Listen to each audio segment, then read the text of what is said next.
Hello again, Internet, and welcome back to Shadowrun Dragonfall. Where I last left off, I'd just rebooted the local Wi-Fi, I guess, and I'd overheard the creepiest conversation ever. Something about me that I probably shouldn't have overheard. And now I am going to pick up some intel on an individual from another individual. The man behind the counter has a broad smile and the open demeanor of a classic Turkish street vendor. Welcome, honored Efendim. Welcome. How and Burak Gazi serve you today? Would you like a cup of coffee, perhaps?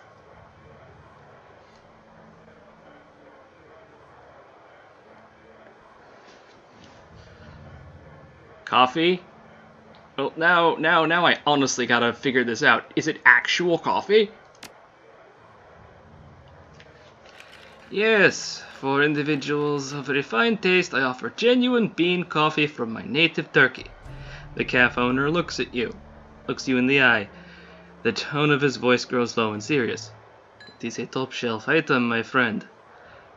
Not for the general public. Only for those few discerning connoisseurs who can properly appreciate it. Okay, you know what? Let's find out what this is. I want to have some Turkish coffee.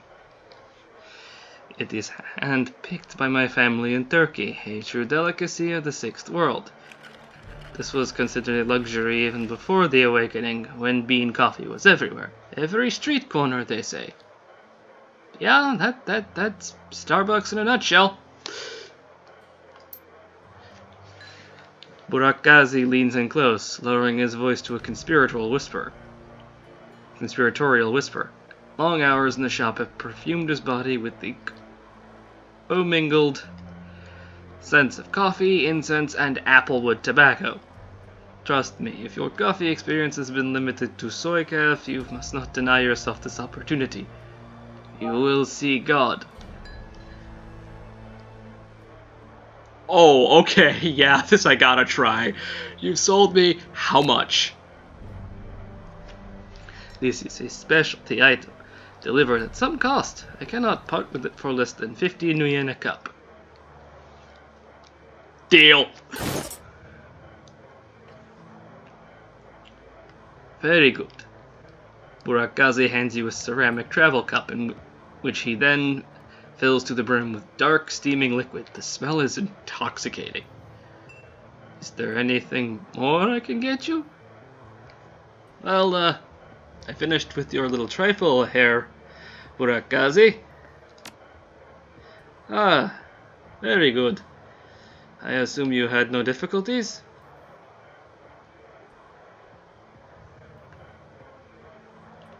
Difficulties?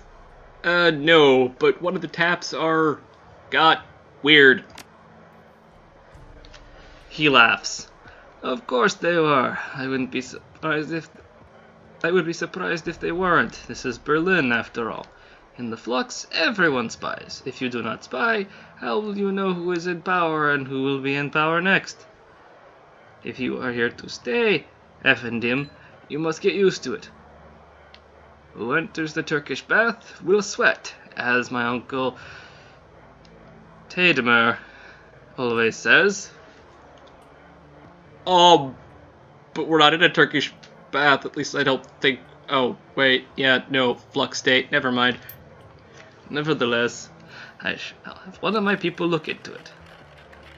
Ooh, wait a second, there's one more thing there, the actual talking that was on the line. Yeah, because that was creepy. He eyes you closely, amused. Oh ho! Tell me, O listener at keyholes, what did you hear on this surveillance tap you found? I couldn't figure out much. There was a nasally woman and a really disturbingly high-pitched breathy dude. They enjoyed the fact that Monica's dead, which I don't like. The Turk's face falls. News travels fast in Berlin.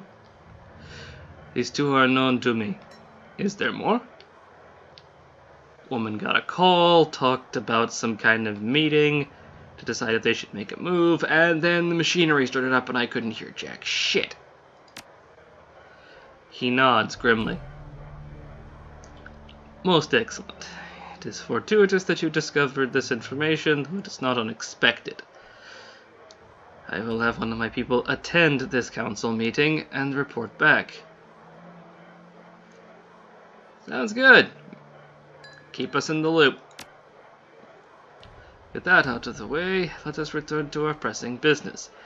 He barks a stream of rapid-fire Turkish, and the gum-chewing young woman comes hurrying out to the counter. The menu for her Amsel, uncle? Cammy hands you a folded piece of paper. Inside is a memory stick. Please extend my consolations to him. The death of Fräulein Schäfer must have hit him hard. Burakazi gives Cammy a small nod, and she hurries out of the room. When she is gone, he returns his attention to you. Please express my condolences as well. I only just heard the news. Monica was an important part of this community. He frowns. Few know how important. The memory stick Cammy just handed you should contain all the information Herr Amsel requires from our chef in the field. Should you require my services in the future, you know where to find me. Until then, good day. Okay, now, I need to check my inventory.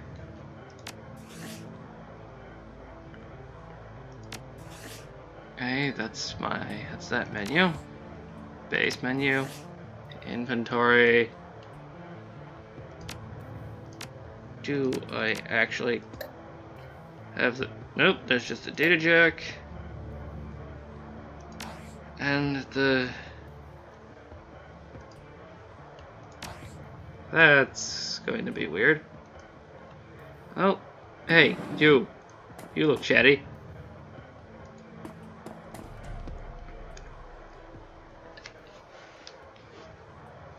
Hello, my friend! The voice that comes from the man in the chair is as enormous as its owner. A deep, booming roar dripping with unrestrained mirth. A fine day for Soikaf, yes? Every day is a fine day. From the back of the store, the voice of the shopkeep cuts you off. Don't mind the fool in the chair. He roars like a traumatized walrus, stewing all day in his own sweat. The man behind the bar glares at Goldschmidt, his upper lip curled in disgust. I tolerate him only because he takes his Soikaf by the bucket. How much do you drink, you weirdly shaped creepazoid? Goldschmidt responds with a raucous belly laugh. Apparently he finds the shopkeeper's insults to be hilarious. Doug, mein Freund. You're as quick-witted and sharp-tongued as ever. I bow to you. Aren't you going to put... Once again, the shopkeeper cuts in. To bow to me, you would first have to vacate your chair. The shopkeeper claps his hands together, clasping them in front of his chest. I shall summon a team of determined young men and an ox to assist with that task. With luck, you will be on your feet by nightfall. What even is this conversation? Goldschmidt smiles up at you, his small eyes glittering. Enough of this senseless bickering. You have approached me for a reason, yes? Tell me, what can Jan Goldschmidt do for you?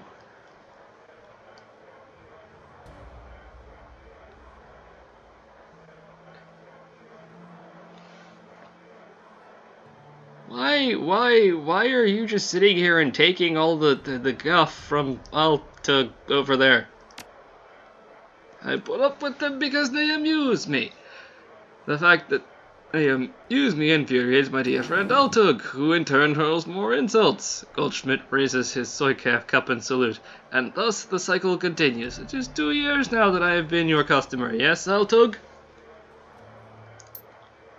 2 years of soy calf and strained patience, yes. Oh boy, he pissed.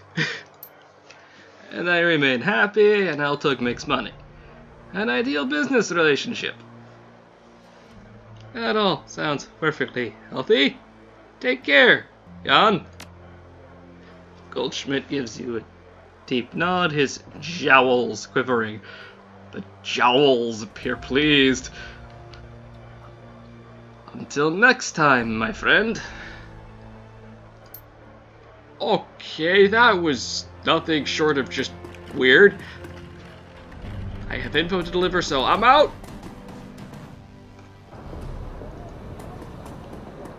I think I'm going to stop in here, so remember this being a shop. Shop full of weird, so definitely. Something about the young elf behind the counter makes your breath catch in your chest. She is lovely to look at, but it's a strange kind of beauty. Her eyes are large and luminous and impossibly green. As she looks up at you, you can see that her irises reflect with iridescent gold. Oh, we're going this way, are we? Hello and welcome to Algernon's. Perhaps I can help you with something. As she smiles up at you, her eye is fixed on yours. A curious feeling of weightlessness fills your chest. It feels as though you're floating in a warm, calm sea. A gentle current pulls you closer to Absinthe, and the sensation is pleasant. So is the situation, apparently. As you drift, the gold specks in her eyes begin to move.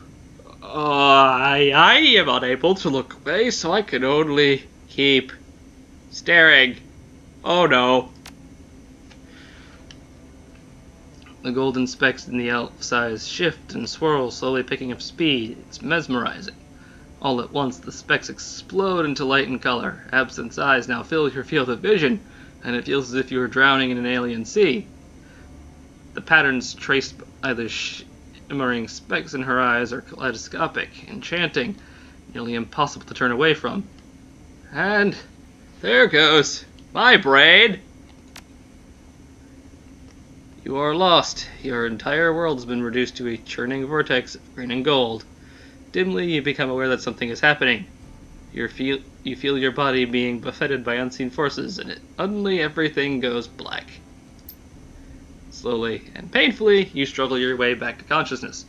The shop's owner, I can English, owner, Algernon, is looking down on you, an expression of concern on his face. Absinthe stands beside him, her expression one of embarrassment. What did you do to my brain, woman? Welcome back, friend. Algernon extends a hand to help you to your feet. Absinthe shifts slightly to allow you to stand. What the heck? What just happened to my brain? My fault, and my apologies. Sometimes when I daydream, I bring others along for the ride. It was unintentional. But there was no harm done, correct? You'll be fine.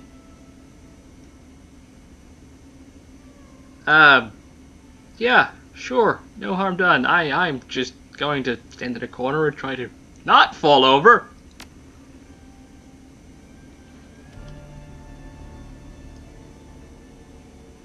Absinthe keeps her eyes hidden from view. Please excuse me. I have work to do. Algernon, explain! Greetings, young human. The elf's voice is as smooth as silk and rich as clotted cream. Something about him instantly puts you at ease. I am Algernon Halfdream, the owner of this establishment. In my shop, you will find only the finest in magical paraphernalia. Oh my god, it's Gilmore! Oh my god, this is literally actually Gilmore, just pointier. And with far more insane hair. Now tell me, how may I serve you? Okay, at this point, I gotta figure out what this deal is. You are in luck. I have a great many answers. So, what kind of magic? Shamanic, hermetic, what's your deal? Personally, the true kind. But I sell goods tailored to all traditions. In my shop, we do not discriminate. Now, anything else you need to know? What's your story? How long have you been in the Kreutz Bazaar? I have many stories. Stories of dancing spirits and raging dragons, of unchecked magic and swarming chaos. All of these stories are true. As for the Kreutz Bazaar, I have always been here, quietly peddling my wares. It is a simple life, but a good one. This guy is basically Gilmore, on every level possible. Now, anything else you need to know? Your assistant with the daydream eyeballs, what's up with that? Absinthe is a friend, nothing more. She helps out around the shop when the fancy strikes her. She is nobody's assistant, and I am no one's master. And the deal with the whole eyeball thing? He pauses for a moment, considering. I believe they suit her personality. Yeah, okay, that's a thing. Now, anything else you need to know? You know what, let's just see what you're selling. Of course, I'm basically out of new yen, so even if I wanted to, oh, okay. Summoning items, but I think still got 2 of those. Okay, outfit. Ow. Spells, conjuring, chi casting. Yeah, sort of. Okay, yeah. That's about it. Fortunately, I can't afford anything right now, so I'm out. I dropped $50 on coffee. No, not dollars. New yen. So that's how this thing works. Hello. This guy's name's David. I will poke him. A pair of round eyes peer up at you from under the hood of a grime-smeared winter coat. You recognize him as David, one of the Kreutz Bazaar's street kids. If you had to guess, you'd place him in his mid-teens, though it's difficult to tell beneath the grime and acne marring his face. You've seen him following Monica around between runs, chasing her heels like a lost puppy. She always seemed to have a soft spot for the kid. Oh no, this is about to go sad. Oh, hoi, True Neutral. Have you seen Monica around? I've been looking all over for her. Yeah, oh boy. I have bad news, kid. The kid blinks, a blank expression on his face. She's dead, isn't she? It was quick, and then she went as peacefully as she could. It's the most any of us can hope for in this mess of a city. Yeah. Look, I think I want to be alone right now. Okay, David. Yeah, just don't do anything crazy, please. I don't need more random death on my conscience, thank you. Okay. So now, first things first. Delivery time. Because this is mandatory. Oh boy, the whole crew's here. Paul. Stuff.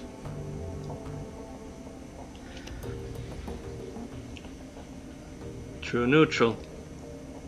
Amsel peers at you through a battered pair of wire-rimmed glasses. His eyes are bloodshot, his expression grim. Did you get the information about Green Winters? Yes, I spoke to Eltug. He gave me the memory stick full of fun stuff. Let us hear what his agent has to say.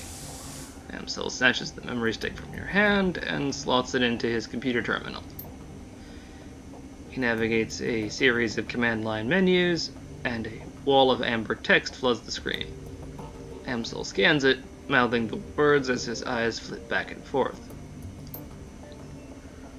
Burak, as his agent, tailed Green Winters to a hotel in a cesspool of a case called Dragonfall. The hotel is called Das Kesselhaus. It is a renovated factory nestled deep in the heart of Dragonfall. It appears that Winters is holed up there. Oh boy, so we're gonna go peel him out of his hidey hole then, yes? Recently, there was some contention between two gangs over control of this neighborhood. Due to the gang violence, the agent refused to follow Winters inside the hotel, but he confirms that he is still inside. Okay. Well, what are we waiting for? Eiger slings her rifle over her shoulder with a single spare motion. Gear up, people. We have a hotel to raid. Okay, yeah. We're doing that, yes. Definitely following your lead so that you don't devour my entire face. Glory and Dietrich pause. Exchange looks with Paul. Just a moment, Eiger. Amsel rises from his chair, drawing himself to full height. Even so, he has to crane his neck to look her in the eye. You are an excellent soldier, and nobody questions your competence in the field. Your loyalty to this team is equally commendable. That being said, we believe that True Neutral is the right choice to lead this team. There is a long pause before Eiger speaks. When she does, her voice comes out dull and flat. What? Don't mistake this decision for a reprimand. Monica considered your contributions to the team to be invaluable. But we all know she wasn't comfortable putting a soldier in charge. Eiger speaks through clenched teeth. Her words are measured, but her expression is livid. This is unbelievable. You want to put the rookie in charge. Again. She shakes her head. Don't you people learn from your mistakes? True Neutral is the reason we are still alive, Eiger.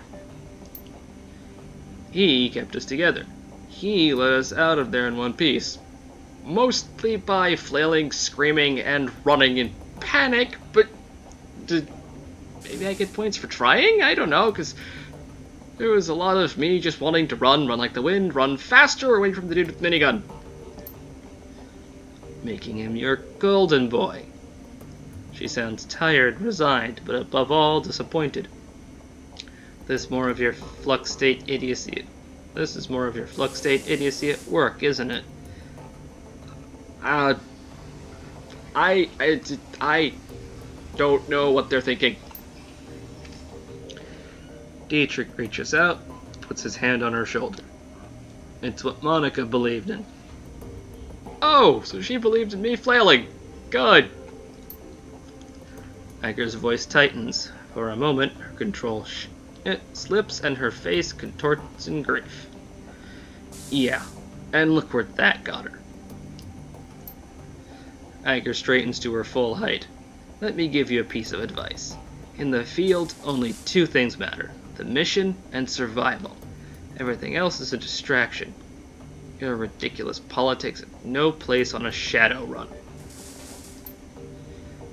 Dietrich manages a smile. What can I say? We're German. We have a history of strong political views. Eiger sighs.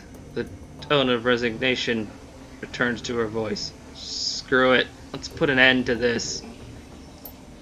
I've got the skill and the experience to lead this team. True Neutral, on the other hand, was appointed by Monica as a joke. If you'd rather he take the lead, I'll abide by that. But I want to hear each of you say it. And I'm not going to argue with the one who could devour my entire face.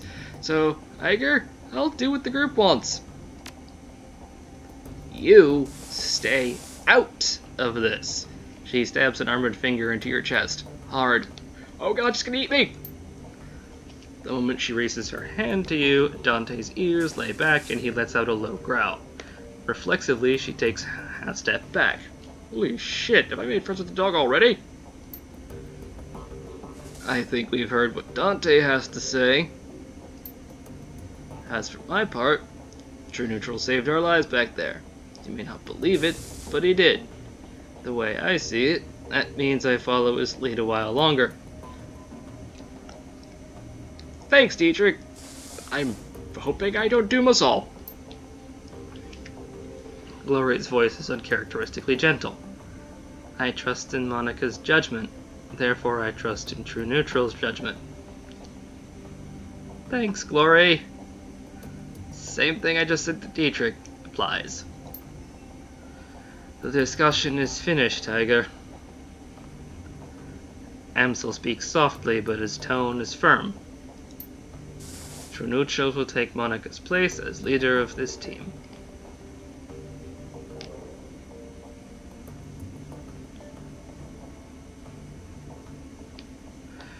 And yeah, I'm going to do everything I can to keep this crazy team and Monica's legacy alive. That includes making sure to listen to Iger. For several reasons. Iger gives you a small nod. That's big of you. She looks from Dietrich to Glory to Amsel, finally down at Dante. Then she sighs. I don't agree with this decision, but I will respect it. She nods again, more decisively this time. True Neutral takes the lead then.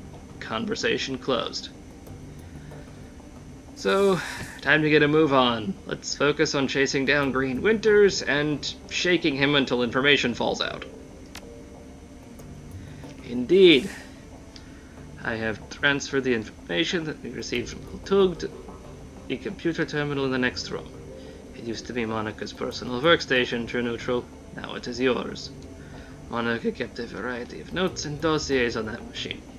I would suggest reviewing her notes when you have the time. Amsel turns his attention away from you and back to his computer screen. Good hunting. I will eagerly await your return. I wouldn't suggest driving to Dragonkeeper. The roads aren't safe. Taking the U-Bahn would be faster anyway. Thank you for the tip. U-Bahn it is. Iger nods, then turns to check her equipment. The rest of the group disperses in turn. Okay, you now command a team of Shadowrunners. When traveling to new mission locations, you will be able to choose which members of your team to bring and modify your loadout for the run. When members of your team become permanently incapacitated on a mission, they'll be automatically extracted for emergency medical care. They will be patched up and ready for action the next time you return to your safe house. Avoid this loss of firepower by always carrying some Boomona trauma kits into the field. These can be purchased at the Street Doc's office in the Kreutz Bazaar. Okay. Nice. Good to know. So now I have a full team. Meantime, I'm oh, okay. There's the gear locker. There's my terminal. So I'm gonna have a look here.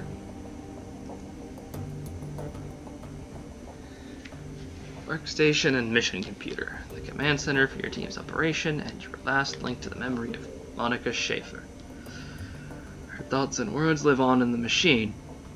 At times, it's easy to forget that she's gone. The cool blue tones of the workstation's main menu filled the screen. blinking message appears in the upper right corner, notifies you that you have 0 unread messages. Alright. Gonna reread all messages. Oh boy. The screen flickers to life, and Monica's face appears. Her hands are on her hips, and she's wearing a wry smile. Hey, Ace. If you're reading this, it means I've either died or stepped down. Hopefully the latter, but probably the former. Not many Shadowrunners make it to retirement age. In any case, I'm sure that you'll do a fine job in the role. If you need anything, talk to Paul. He's a good man. And he knows how important it is to me that you take my place. One last thing, Ace. Iger might cause you some problems. In fact, I think it's a fair bet that she already has. Just remember, she brings something to this team that nobody else does. You'll want her on your side. Yeah, I've noticed that. It especially in the fact that keeping her on my side prevents me from, well, severe physical harm. My advice to you is this. Hold your own with her, and if she pushes you, push back. Don't try to butt her up with flattery, she'll see right through it. Most of all, do what you can to earn her respect. She'll never be satisfied following you if you don't give her a better reason to than because Monica said so. I have faith in you, Ace. It's up to you to justify that faith. She half turns away from the camera, then turns her attention to you. The image is uncannily lifelike. Oh, and by the way, Ace, if you botch this, I'm coming back and haunting your ass. I mean that. Oh! Okay, yes, I'm definitely obeying that one. The message ends, and the image fades. You find yourself back at your inbox.